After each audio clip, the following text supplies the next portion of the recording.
Hi, I'm Paul Krismer, your happiness expert, and today's video is going to be all about getting through all the crap that you have to deal with at work, and why is it that people bring all their emotional burdens and give you make work projects to do, and there's all kinds of negativity, complaining and backbiting and gossiping and all that crap at work.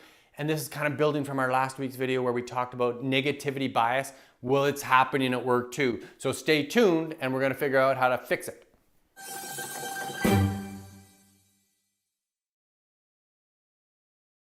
As a coach, public speaker, and best-selling author, I teach topics just like this one all around the world.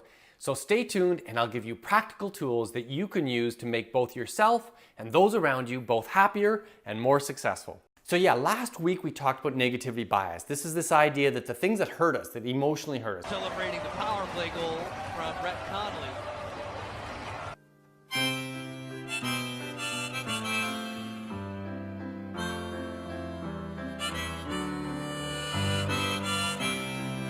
Have big impacts on us. We learn from it, it's hard and fast, it's impactful. It's sadly more impactful than the positive things that happen in our lives. And that's simply because that's how we've evolved as a species. It helped us survive 100,000 years ago, that tribal people learned a lot from the scary negative things and didn't get the same kind of learning and big lift up that we would hope to get from positivity. So if you watched last week's video, great. If you didn't, there's a link below in the video so that you can go back and watch that video. I think it's really important and foundational. The negativity bias at work is the same as it is anywhere else. There's all kinds of things that aren't going well at work.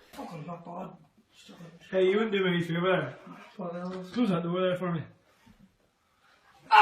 And we seize on them. And in fact, in work, we probably do it more than other places, because it's like we never go to a meeting where the agenda is list of things that are going well. In fact, another name for an agenda might be list of things that are going badly, list of problems. The agenda items are all things that we have to deal with that are the negative stuff. And most of the hallway water cooler talk we have at work is sadly all too often about the negative crap that's going on at work, and often about personalities and politics and all that stuff. You know all about it. Well, there's a reason why in that last video I said we need to get to a 3-to-1 or better ratio of positive things over negative things. So for every negative thing that we seize on in the workplace, we need at least 3 positive things to offset that negativity bias. And the science shows that if you can get it even higher still, 4-to-1 or 5-to-1 positive to negative things, we really start seeing productivity, profitability, the success of the business take off. And this is all based on research done by a guy named Marcial Losada. He's a brilliant guy. He spent his adult life, after getting his PhD in psychology, studying and working with organizations' sales teams. And he had amazing data. At the end of his career, he knew exactly how profitable, how productive, what the customer service ratings were, what the peer and superior evaluations were of the members of sales teams. And he often had it in the same organization. So like an insurance company in Seattle and Portland and Las Vegas and Houston and across the whole country, he knew exactly how well these teams did. What he didn't know was how positive these teams were. But he had something very interesting. Upon his retirement, he realized he had thousands of hours of videotape of these sales teams and meetings. So along with Barbara Fredrickson, another researcher, PhD out of the University of North Carolina, I believe, they got a pile of graduate students to watch every boring minute of these crazy videos of sales teams and meetings. And they evaluated every single word spoken. Was it positive, negative, or neutral? They made judgment calls about whether somebody was advocating for their own position or inquiring about somebody else's, or whether a person was talking about themselves or other people. And they made these judgment calls about whether there was kind of a negative component to what people were bringing to the meeting or a more positive component. And whenever the business teams had a 3-to-1 ratio of positive to negative, they were really good teams. And any ratios below that were crappy teams, really poor performing teams. And it didn't matter if you were 1-to-1 or 2-to-1, you needed this tipping point of 3-to-1. And if you were better than 3-to-1, the teams got better and better and better. The best team they saw working anywhere had a positive to negative ratio of 5.9-to-1, and they were the rock star, beating every other business team for their company across the entire country. So there you have it. We need these high ratios. And there's other independent researchers studying happiness and success from completely different fields that come up with the same ratio. John Gottman, for example, who's the preeminent behavioral psychologist studying couples shows the exact same ratios. At 3-to-1, couples will make it. At 5-to-1, couples are genuinely happy and rich and juicy relationships. So these ratios really mean something. So how do we get these ratios up at work is the question. Well, why don't we start every meeting that we're chairing, or ask your chair who's leading the meeting, to add the agenda item, what's going well? It is that simple. Look to your business team around you and just set the tone for the meeting that's upcoming and say, hey, what's going well? And I'll tell you, when I first started doing this, it was embarrassing. There would be silence and there's like people would giggle and go, what the hell is wrong with this guy that he's asking what's going well? But I persisted. I knew what the positive psychology literature said. And so every single meeting that I had, especially with my primary business team in my last role, I began the meeting with what's going well. And pretty soon we got into the habit of it and people would start sharing these stories.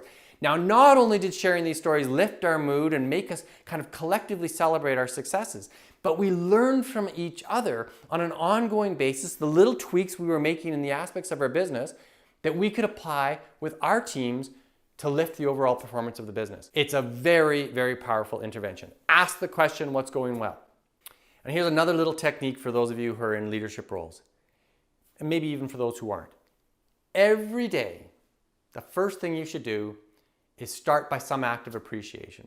If you're the kind of the manager who walks around the office to start the day with your cup of coffee and have social visits with people, that's beautiful. If you're good at that and you're sincere and it comes across as really genuine, when you're there talking to your people, make a point of appreciating the things they're good at. I was never that walk around kind of manager. So I made a habit of starting every single day by the first email that I'd send would go to some individual specific in my office and giving them some word of appreciation. And I'll tell you, when I read this research, I found it hard at first. I didn't think I could really do it. But I found that with my administrative staff, it was pretty easy. There was transactional stuff that was obvious that they did. Hey, thanks so much for organizing those meetings for me. I really appreciate the meeting rooms being booked. Thank you so much. Easy email.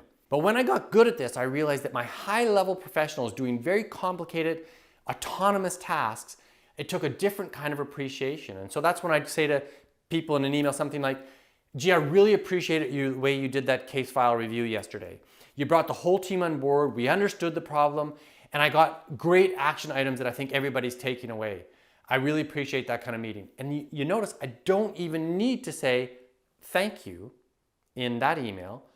The fact is, my professional who's receiving it is simply going to feel seen and understood and appreciated for the actual work they're doing. And these kinds of acts of appreciation not only make it a habit for you to see more of what's going on well, and then spreading it to your team so that they feel some resonance with the organization, that when they come in, they belong here. People appreciate them, and they're being recognized for their good work.